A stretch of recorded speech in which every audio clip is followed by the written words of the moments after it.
They told him he didn't belong in first class. 10 minutes later, every plane in the sky was grounded. What they didn't know, he owned the airline. This story isn't just about first class, it's about first impressions. A man walks into an airport with a valid ticket, dressed for business, and ready to fly. But instead of being welcomed, he's judged for the color of his skin. What the staff didn't realize, the man they were mocking was about to change their lives and their entire airline forever. This isn't fiction. It's a real reminder that respect should never come with conditions. It was supposed to be a routine flight, just another day in the air for the airline staff. But what happened next would shake the entire company to its core. A sharply dressed black man arrived at the gate, calm, composed, and holding a first-class ticket. With a quiet air of confidence, he approached the check-in desk.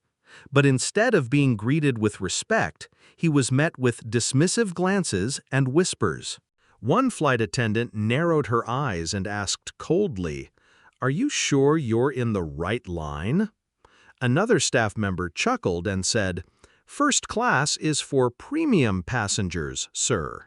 The man calmly handed over his ticket. First class. Verified. Confirmed.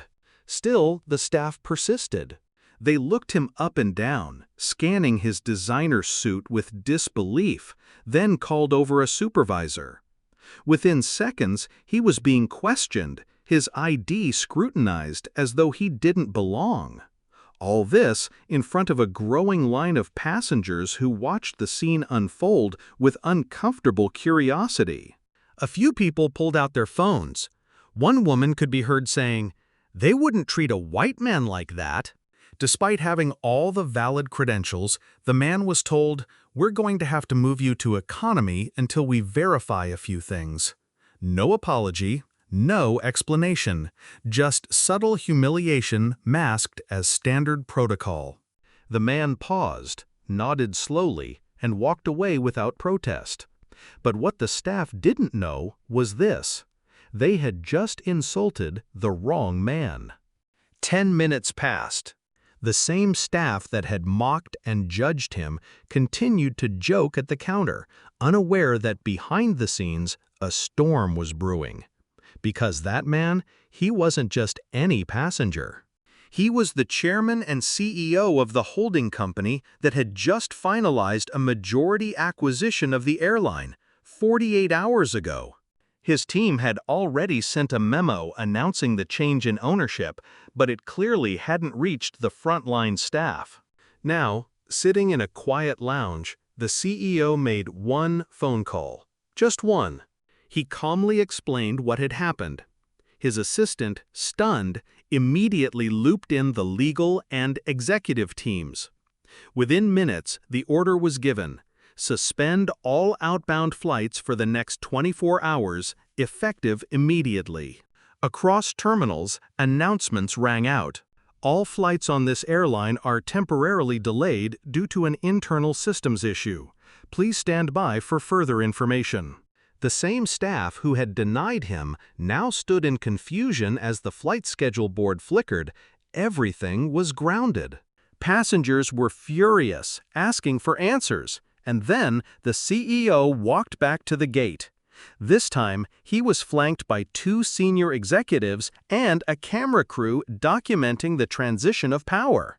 He pointed directly at the staff who had humiliated him and said, "You don't get to treat people like that and hide behind a uniform. Not in my company." The employees tried to apologize, some claiming they were just following procedures. But it was too late. All 3 were terminated on the spot. Within hours, social media exploded with posts from witnesses. Hashtags began trending.